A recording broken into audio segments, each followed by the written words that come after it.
a dream I know, deep up my feelings for you. Watch.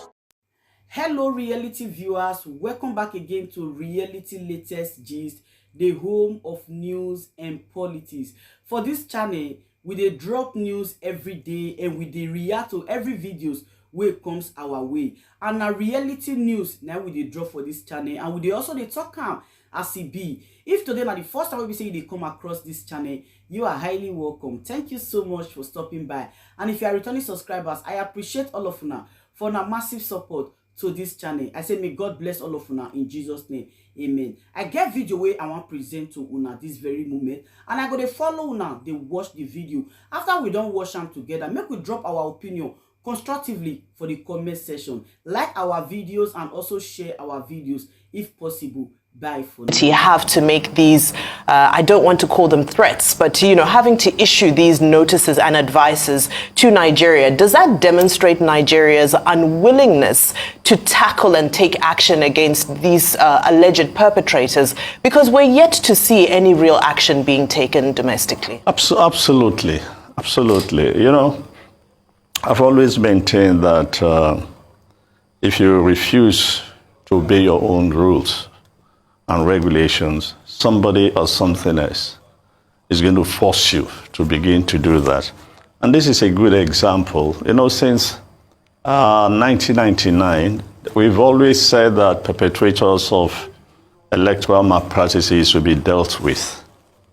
And if you remember this year, go on your program, your past videos, and look at how many state commissioners of police came out to warn in very strong terms how they will deal with anybody who violates the regulations. Who have they dealt with since the end of, you know? Of course, after the presidential election and nothing was done, nobody was arrested, and the desperation of governors in particular to win their states, they became emboldened and decided to do worse things that we've never seen happen in, during election in this country.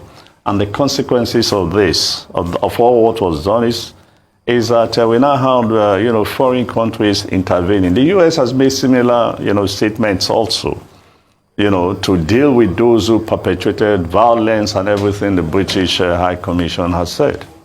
So that's the situation we find ourselves. And that'll begin to show you the, you know, how our leaders are bringing this country internationally to disrepute. Thank you, Ambassador. Of course, we understand, you know, Nigeria is sovereign, and you know that. But we're also a member of the global community. I'm aware, but I'm saying, what further action would you like to see from the international community that might be, you know, that might be more than what they've already announced, but would still be within the framework of respecting Nigeria's sovereignty, that might get a more pleasing or a better reaction based on the outcome of the elections without violating sovereignty? No, I don't think, no.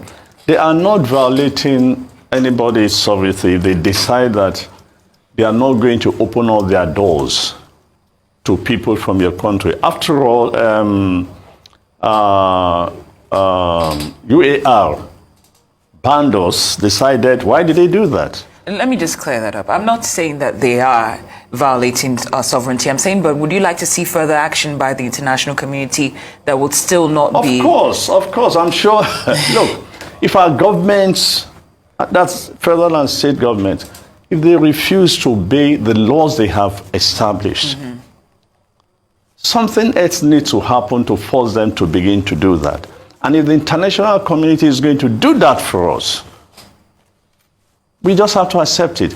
If they begin to ban, for example, because among those who violated the rules were state governors, police officers, INEC officers, and the rest. So if they begin to deal with these people, ban them from coming to their countries, and even go as far as extend the ban to their families, then people will begin to take these laws very seriously. And so next time a political leader comes to you and they say to you, go and start ringing bell at election polling units and say, look, if you're not voting for us, don't come near here, that guy would not take orders, knowing fully well that he could go to prison. But in the absence of law enforcement agencies doing the right thing in this country, somebody else has to do it for us, and that's exactly what they want to do.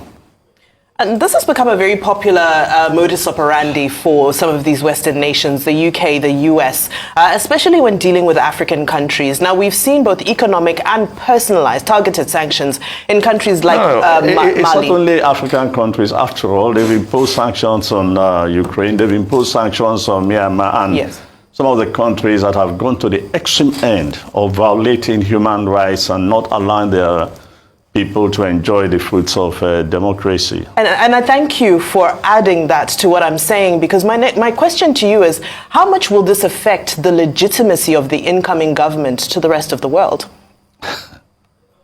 You know, first of all, we have to wait a minute to see whether the incoming government will have legitimacy to start with. And until the courts decide this, it's very difficult for anybody to talk of legitimacy to start with. Because once it has gone to court, it becomes very clear that except the court makes a declaration, the question of the legitimacy doesn't arise yet. So that's one thing. And they're also very aware, they're very aware of this, so that they have to wait and see the outcome of the, the court process. Okay, thank you. Now, one part of the excerpt of that statement, if you permit me to read, that was, the UK acknowledged that they saw the use of inflammatory ethno-religious language by some public and political figures. And an excerpt reads, "We call on leaders not just to distance themselves from this kind of language, but to prevent those who speak on their behalf from doing so in this way." Now, in the event that the president-elect remains the president, and the governor-elect, for instance, Lagos State, remains the governor, do you think this is an advice that they would heed to? Look, it's possibly for the future, because for now it's too late, the harm has been done. And bear in mind that, at least for the Lagos State governor, he has 4 more years to go. We have already been told by Ononuga that nobody should try, quote and unquote, this nonsense in 2027. Yeah. What does that tell you? Frankly, we are going to do the same thing in 2027 if you dare try to engage us in Lagos. And so you can also expand the conversation. The president-elect was in this country when the mayhem committed in Lagos took place. He never said a word. And after the election and his people won clearly, he preached for healing. What sorts of healing? The healing of the dead? What do you say to those whose marketplaces were burnt? What do you say to families who now have to bury their loved ones? All because of election. Why didn't you speak? Why didn't you speak before or during the whole exercise to calm people down? That would have made a difference. And I'm sure people would have come out to praise him, to say, yeah, this is a kind of leader. Step in as quickly as you can, calm down the situation, and not just wait after you begin to talk of healing. Healing for who? That's the question. So I'm not too sure that those who are aggrieved will take him seriously. And that raises further the question, not just of legitimacy, but the kind of presidency we should be looking forward to. So the bottom line for me is, look, as long as this country refuses to play by its own rules, obey simple instructions, punish people who've committed crimes, the international community is going to continue to come in and interfere in our own affairs. And that's the truth. It's not that way. We're a member of the global community. And let me use the word they use in the banking sector. Nigeria is systematically an important country. And nobody is going to allow this country to go down because of the huge impact it would have, not just within the continent itself, but around the world. So all these things they are trying to do, or the things they are saying, is again part of that effort to help us to maintain peace and stability in this country. But if our leaders want to go the other way, let me make a prediction I've been saying to friends. If we do not address the consequences and the outcome of this election and the tribal division that we have created and the way people are feeling from outside, I can make a prediction, and in 20 years' time, there'll be no Nigeria. Take it or leave it. That's the honest truth. I got into Lagos on Monday, and virtually people are spoken to here and there. I can't believe some of the things I'm hearing. I've never heard it before about this country. Even those who are very successful, who I'm not even sure they voted. Everybody is questioning what are they doing in this country. So you can imagine, a friend of mine actually said to me, you used to be one of the most optimistic about this country. And I said, you know, over the years, this country seems determined to break our wheels. So who is going to help us? Today you say things were bad, you say to us, manage.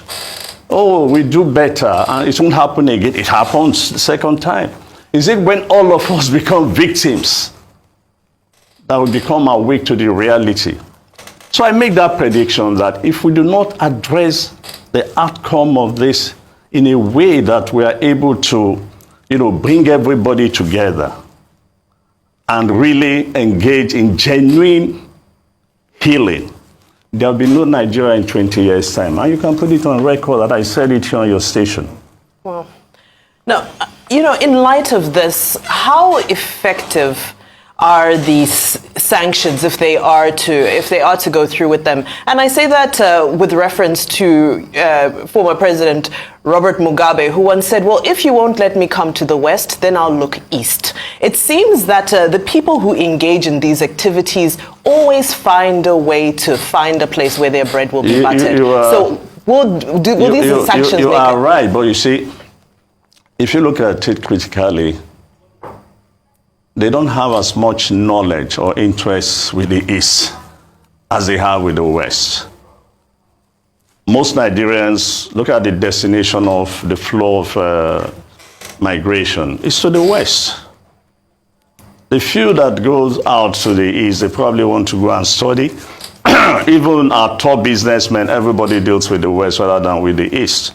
And with the Russian-Ukraine war, that's just almost a no-go area for most people. So is the West. And I think if it's properly structured, and we can actually help them, we can actually help them to deal with the people we are talking about by simply collecting the names. We know them. We know them. We're not just going to generate a fake list. Your station was showing, pictures of events happening in all over the places. We know the governors who misbehaved. We know police commissioners who misbehave. We know INEC, what do they call them? Is it electoral? The professors who were misbehaving. We know them. So when you begin to deal with this, group, look, until we understand that there are consequences and you must pay the price in this country. And guess what? It is so easy to do. So easy to do. Punish one person, punish the second person, punish the third person, as we were brought up. You just find out that everybody will behave. By the time you are leaving home, the day you take a job with INEC, your mom will say to you, please, don't do this, so I don't want my child to go to prison. Why? Because others have gone to prison. It's as simple as that. It's just that we have refused. And the worst part of it is that our institutions are complicit in the whole process. And that's the tragedy. So who are you going to rush to? The police are complicit. The military are complicit. So who else? INEC, the same story. So we are now left with the judiciary. And if the judiciary decides otherwise, that's it. Well, Ambassador, thank you for, your insight. Now, if things change in terms of, the governments in various levels emerging as a result of litigation, whereby we understand, of course, that some candidates are taking up their matter in court. If a new president-elect emerges or a new governor-elect on various levels, how do we ensure that we don't see a case or cases of post-election violence? No, take a look at what happened in Abia, yesterday. I only saw it this morning again on your program because I wasn't for most of yesterday. The same thing would happen in this country, and that automatically, sets the pace. Not only does it give the government the legitimate, even if the court decides that yes, the status quo should remain and so on, Nigerians will, and that's by the way, I think it was on your station again, I did say that, look, in order for us to have peace and understanding, cameras should be allowed into the courtroom for this case, so that as the case is going on, Nigerians, wherever they are, actually hearing the evidence for themselves. So whatever decision the distinguished or honorable judges do make, they will accept it that, yes, we heard the evidence and this was what happened, this is not what happened, and the rest of it. You understand what I'm saying? Okay. Now, that will help the process because people will accept the result of the Supreme Court.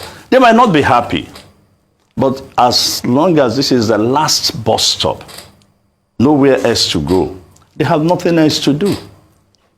Already, there's like something like a piece of the graveyard today.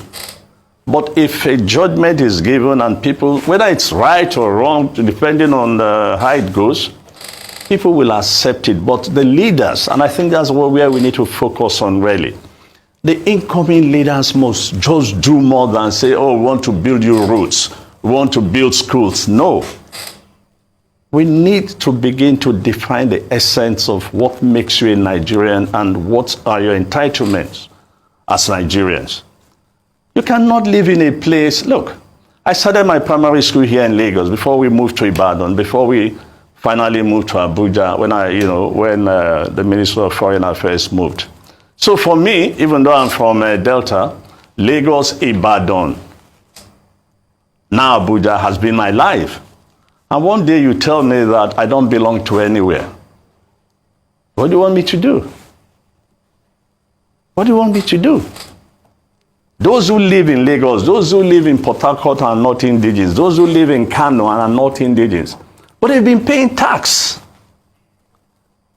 In centuries past, the payment of tax is your entitlement to vote. Your payment of tax is your entitlement to nationality. You can't come in the 21st century and say, no, whether you've lived 20, 30 years in Lagos, you are not entitled to anything. And I hear people boasting that, oh, we gave them everything. For goodness sake, what did you give anybody? Whether in Lagos, Kano, or Port Harcourt, they pay taxes. And that entitles them to whatever the government gives to anybody in the state. So these are the kind of conversations our new leaders should bring on board for people to understand. It is time we define the essence of being a Nigerian. So if you live in Lagos, you live in Port Harcourt, you live in Enugu, you live in Jos. Again, for example, I was born in Jos. Just to tell you how my parents moved around in those days. And I'm married to a Lagosian. So what do you want? So you now say to me that my children don't have a right to Lagos. Our house is here in Lagos. So what do we do? We're not talking of 2, 3, 4 years. We're talking of more than 50 years. Now, Ambassador Keshi, in light of this, I find it interesting that one of the chief electoral observers was former Kenyan President Uhuru Kenyatta, who had a similar impasse in his country, in both of his elections, actually. But one of the cures, one of the prescriptions that seemed to work for his tenure in Kenya was, of course, granting his his biggest opponent, Raila Odinga, a political handshake and in a sort of government of national unity. unity. And of course, we've seen those things transpiring across the world, especially across Africa.